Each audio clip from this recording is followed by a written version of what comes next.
तिरुवनंतपुरम में है भैया दूसरा T20 आए। Of course it's India versus Australia. एक तो हम जीत गए हैं, अब दूसरे में क्या हो सकता है उसकी मैं करूंगा बात। और हार्दिक पांड्या की भी कर लें, क्या कर लें बात। वैसे मैं आज एक्चुअली कुछ खास भी लाया हूँ आपके लिए। यू नो व्हाट, यशस्वी भवा, उनकी कहानी कैसी है, लेट्स ट्राई एंड रीलिव कि भाई ये बंदा है कौन, जान लें जरा। कमाल का शॉट, लाजवाब, अद्भुत, और ये चौका। खेल जगत की पूरी कहानी ओनली ऑन #आकाशवाणी।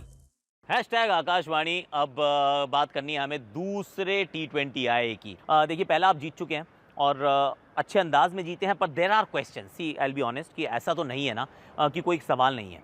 सवाल है यार, सवाल बड़ा सिंपल सा है कि अगर आप इतने सारे रन खा जाओगे तो इसका मतलब बॉलिंग में कुछ सवाल तो आएंगे, और वो सवाल सारे के सारे लेजिट हैं। मैच के बाद एक्चुअली मैं सायराज बहुतुले से भी थोड़ी बात कर रहा था, तो उन्होंने भी पूछा कि भाई क्या लग रहा है। तो एक चीज़ लगी जो उनकी भी राय थी कि प्रसिद्ध कृष्णा थोड़े से अंडर कुक्ड नज़र आए, कि आप वर्ल्ड कप का हिस्सा तो ज़रूर रहे हैं पर आप खेले नहीं हैं, और अगर आप क्रिकेट नहीं खेलते बहुत लंबे समय तक ना तो फिर वो कहते हैं वो आपके जंग लग जाता है। तो वो रस्टीनेस जो थी वो नज़र आई। उसके बाद अर्शदीप की अगर मैं बात करूं तो लगता है कि डेथ ओवर्स में काम करना पड़ेगा, क्योंकि this is not the first time. Actually ये पहली बार नहीं है जब ये डेथ ओवर्स में हमने स्ट्रगल करते हुए इनको देखा है। हमने इनको पहले भी देखा ना, हमने इनको अलग अलग जगह पे, चाहे वो टाटा आईपीएल हो या फिर वो वेस्ट इंडीज़ हो, आखिरी ओवर्स में हमने उनको थोड़ा पिटाई खाते देखा, इनको वाइट डालते बहुत देखा हमने। तो वो एक चीज़ पे काम करना ज़रूरी। और स्पिनर्स को मुझे तो पर्सनली ये लगता है कि थोड़ा धीमा डालना ज़रूरी है। तेज़ क्यों डालते हो यार, स्पिनर्स हो ना तो स्पिन जैसी करो गेंदबाजी। स्पिन का मतलब होता है स्लो। फास्ट बॉलर फास्ट कर लेगा, आप करो थोड़ा स्लो, क्योंकि बैट पे बॉल बहुत अच्छे से आ रहा है। चाहे अक्षर हो या रवि बिश्नोई हो, बिश्नोई के लिए तो फिर भी मुझे लगता है कि शायद उनके पास वो स्लो गेंद डालने वाला गेम नहीं है। पर ये बात सही तो नहीं है ना, अगर आप अक्षर की बात करें, अक्षर धीमा डाल सकते हैं तो उनको थोड़ा सा और धीमा डालना पड़ेगा। और मेरे विचार में, and I am just requesting VVS Laxman ji आपको भी और सूर्य कुमार यादव जी आपको भी, कि ना थोड़ा सा एक छठा बॉलर करा लो गेंदबाजी, क्या फ़र्क पड़ता है। तिलक वर्मा हो सकते हैं, वो यशस्वी जायसवाल हो सकते हैं, क्योंकि छठा बॉलर ज़रूरत पड़ेगी। इस वाली फ़िलॉसफी को थोड़ा सा ध्यान रखना पड़ेगा, इट टेंड्स टू बैकफायर। तो ये एक मुझे लगता है कि भारतीय टीम को इस मुकाबले से ज़रूर सोचना चाहिए। बैटर्स की अगर मैं बात करूँ, बैटिंग में ऋतुराज गायकवाड बेचारे कह रहे हैं मैंने किया क्या है, क्योंकि होगा क्या, आई टेल यू समथिंग, कि जब श्रेयस अय्यर आएंगे तो किसी को तो बाहर जाना पड़ेगा, ये बात सही है। अब ईशान किशन अभी तो 3 नंबर पे खेल रहे हैं, यशस्वी जायसवाल ओपन कर रहे हैं, ऋतुराज गायकवाड अभी वाइस कैप्टन है, बाद में नहीं होंगे। जैसे ही श्रेयस आएगा, श्रेयस बन जाएगा वाइस कैप्टन, तो फिर सवाल रहेगा कि ऋतुराज के लिए जगह बन रही है नहीं बन रही, क्योंकि यशस्वी ने तो पहले मैच में अच्छी बैटिंग की, ईशान ने भी अच्छी बैटिंग की, फिर सूर्य कुमार आ जाते हैं, फिर तिलक वर्मा आएंगे, और उसके बाद तो फिर क्या होगा। तो वो मुझे लगता है कि थोड़ा सा वहाँ पे चिंतन मनन करने की आवश्यकता है, क्योंकि रिंकू ने फिनिश भी बहुत अच्छे से किया है। पर चलिए इसकी बात करूँगा। एक्चुअली आज मैं आपको यशस्वी से भी मिलवाने वाला हूँ, पर आपका मन कर रहा होगा इस समय ना कि यार ये हुआ क्या है एग्जैक्टली हार्दिक पांड्या वाली डील का।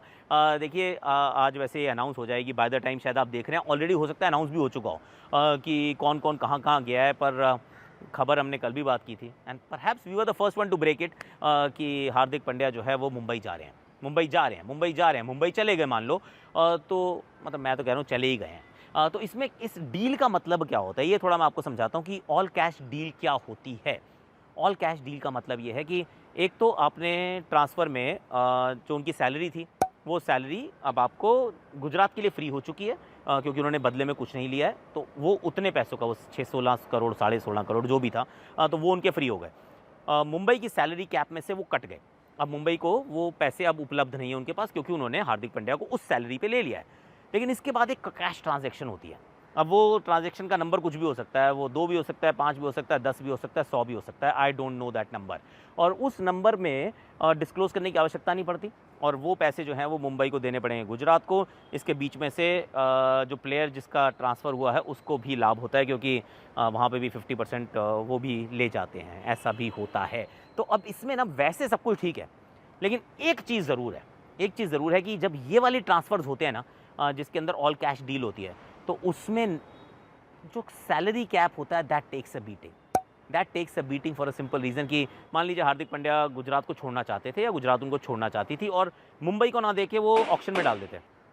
अगर ऑक्शन में डाल देते तो अब सबकी सैलरी कैप में से जितने का खरीदोगा उतने का आपको नुकसान होने वाला है। तो हार्दिक पांड्या अगर आते ऑक्शन में तो मुझे लगता है 20, 22, 23, 24 कितने भी करोड़ में जा सकते थे। तो आपकी सैलरी में से उतने पैसे चले गए। लेकिन इस वाली डील में गए तो 16 ही, लेकिन 16 तो नहीं गए हैं। पैसे तो ज़्यादा गए हैं, जिसमें हार्दिक को भी ज़्यादा पैसे मिले हैं, गुजरात को भी ज़्यादा पैसे कमाने का मौका मिला है। पर सैलरी कैप में से सिर्फ मैच फीस या कहें वो जो प्लेयर की फ़ी गई है। तो मुझे लगता है एक थोड़ा सा लूप होल है जो आगे जाके ये टाटा आईपीएल की गवर्निंग काउंसिल को कुछ सोचना पड़ेगा। क्योंकि अगर एक सैलरी कैप है और आपने किसी सोच से बनाया है, मतलब इंग्लिश प्रीमियर लीग में नहीं है सैलरी कैप, आप कितना भी किसी को कितने में भी खरीद सकते हो, पर अगर आपने बना दिया है सैलरी कैप तो उसको सिर्फ उसकी सैंटिटी को मेंटेन करने के लिए आई थिंक कुछ तो सोचना पड़ेगा। ये अनडिस्क्लोज्ड अमाउंट का जो ट्रांजैक्शन है जिसके अंदर प्लेयर एक तरफ से दूसरी तरफ चला जाए, ऑक्शन में ना आए, I mean that is something that we should talk about some other day. इसके ऊपर बात करेंगे अच्छे से। अब जरा मैं आपको यशस्वी से मिलवाता हूँ। यू नो व्हाट, यशस्वी मेरे दिल के बहुत करीब है। और आज नहीं, मैंने 2019 में एक इनका इंटरव्यू किया था।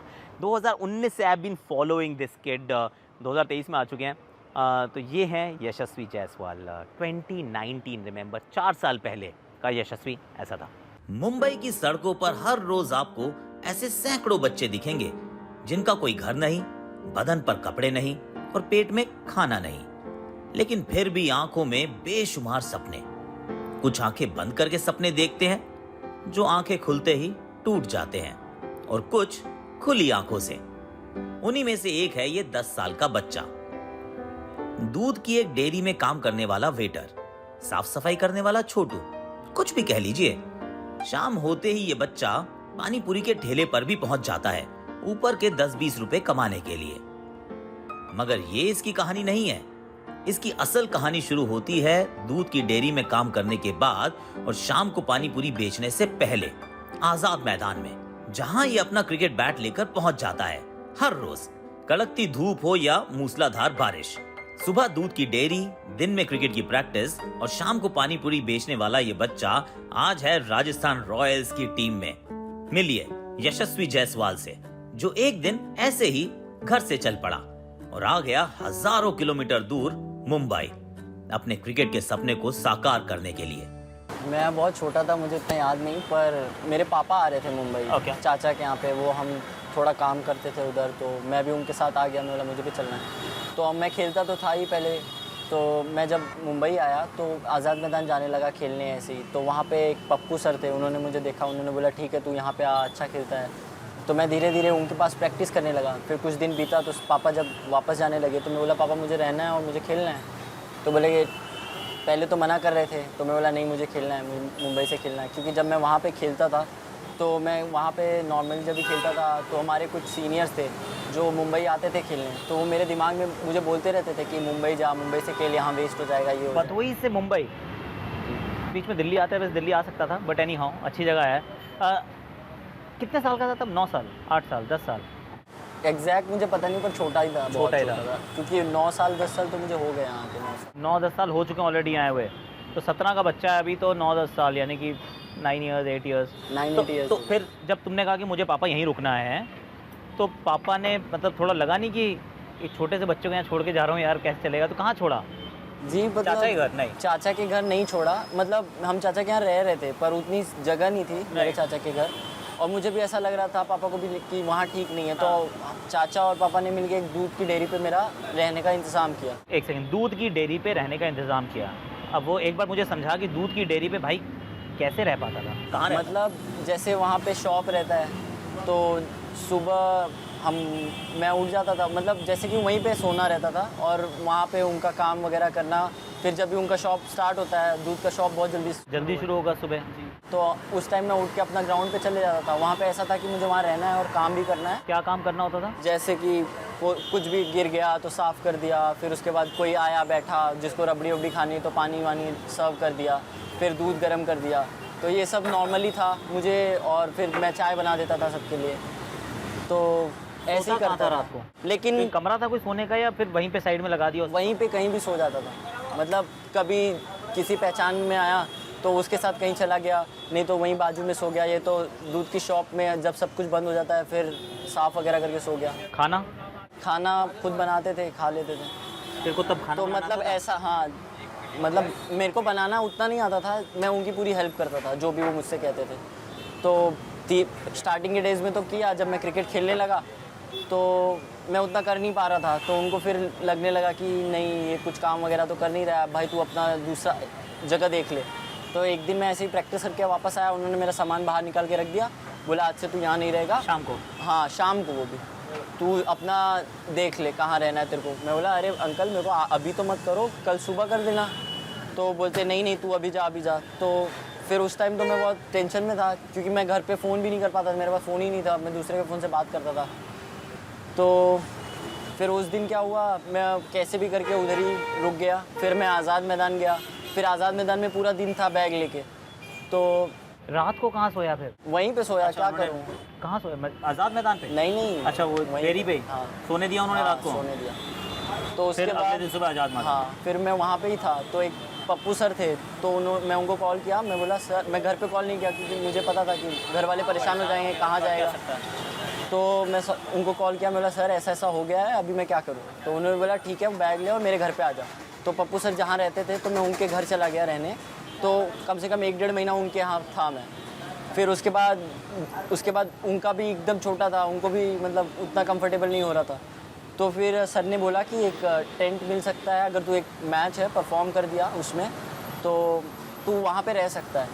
तो मैं पूरा मेरे पास चॉइस नहीं था, मेरे को पूरा था कि मैं वो मैच में अच्छा करना चाहिए। तो मैं वो मैच में काफ़ी अच्छा बैटिंग किया, बॉलिंग किया।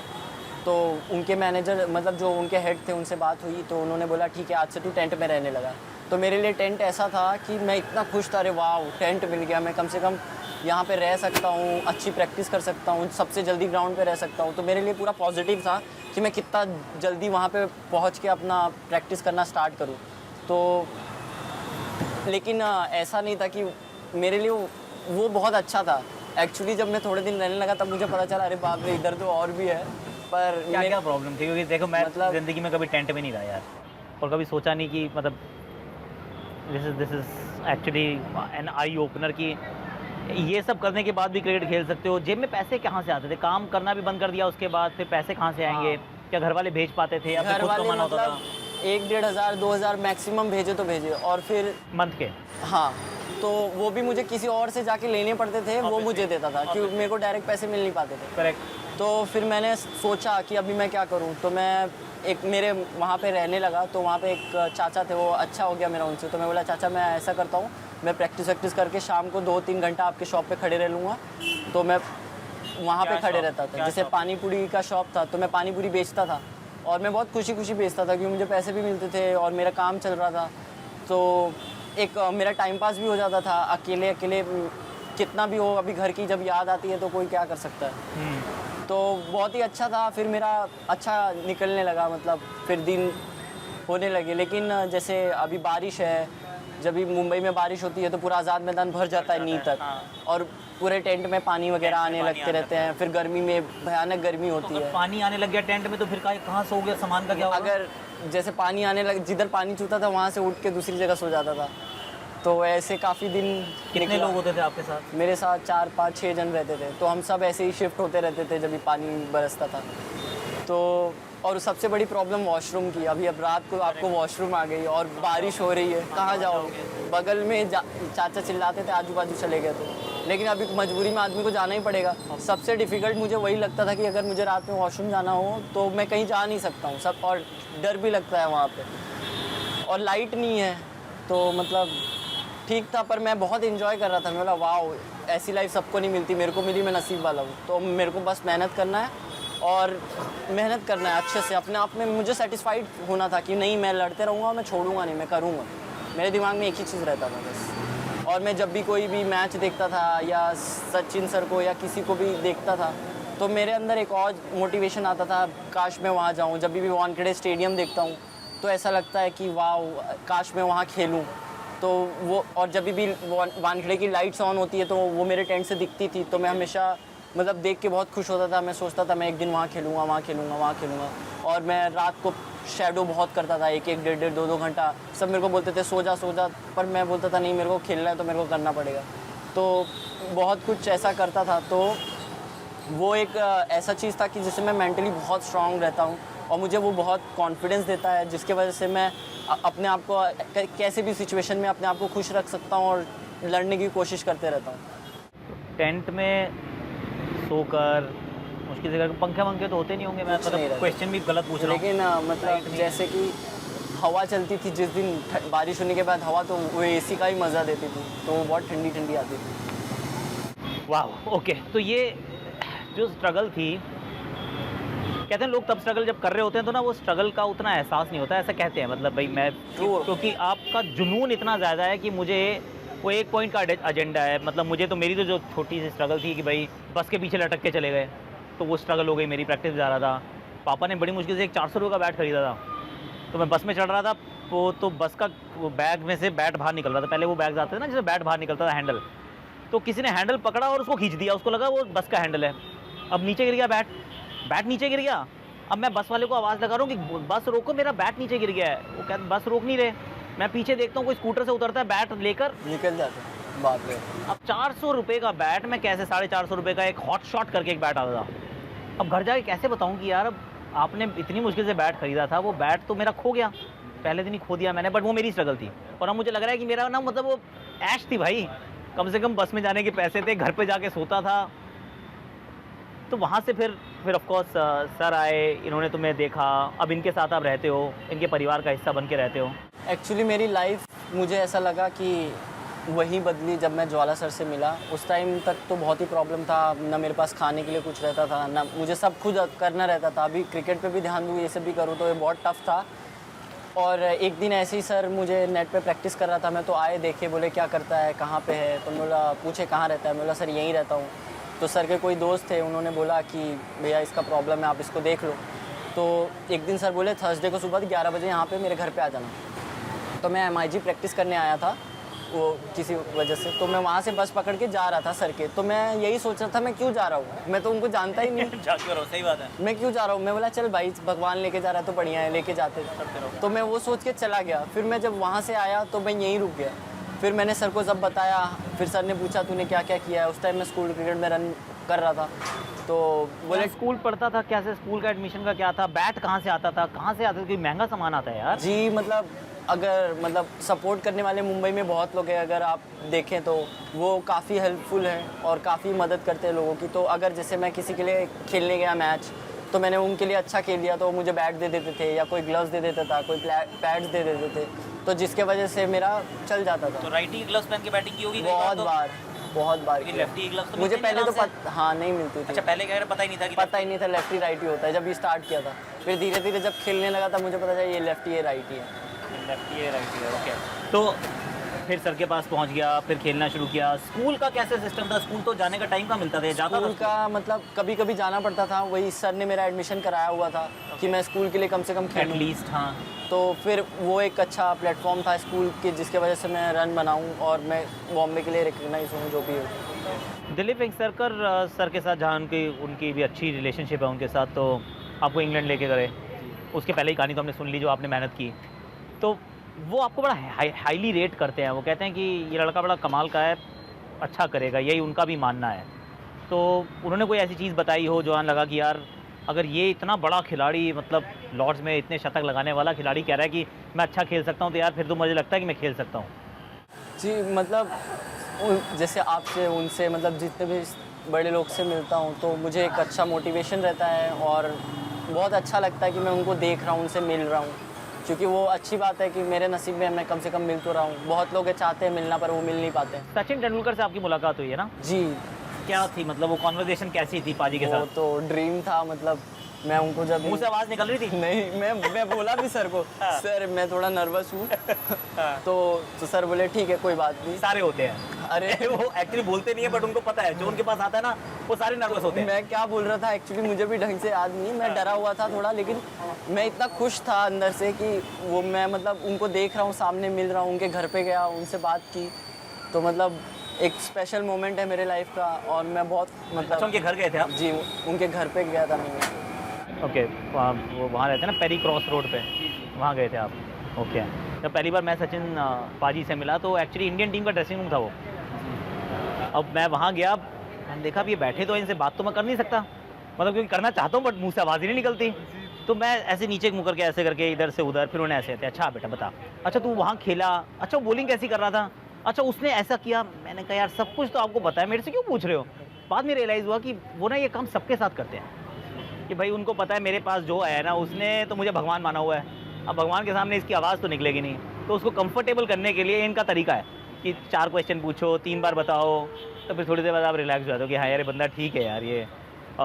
तो वो रहता है। ऑक्शन आने वाला है और मुझे ये लगता है, इसने नहीं बोला है, मुझे ये लगता है कि बहुत अच्छा मतलब बिडिंग वॉर होने वाला है। अब कहाँ जाएगा, कितनी दूर पहुँचेगा वो तो पता नहीं, पर क्या जहन में है, क्या वो बात कभी आती है कि यार इतनी स्ट्रगल मैंने की है, मेरी फैमिली की भी स्ट्रगल है, एक बड़ा अच्छा सा कॉन्ट्रैक्ट हो जाए तो मज़ा आ जाए, ऐसा कुछ सोचते हैं कभी कि यार नहीं, उस तरीके मैं ऐसा कभी नहीं सोचा हूँ, ना मुझे सोचना है। मुझे बस एक ही चीज़ पता है कि मैं कितना फोकस रह के अपना काम और अपने क्रिकेट पे फोकस दूँ। मेरे को सबसे ज़्यादा इम्पोर्टेंट है कि मैं अपने सर और माँ बाप का सपना पूरा करूँ, मैं कंट्री के लिए रिप्रेजेंट करूँ। वो मेरा बेस्ट मतलब अगर मैं वो कर पाया अपनी लाइफ में तो बेस्ट अचीवमेंट रहेगा मेरे लाइफ का।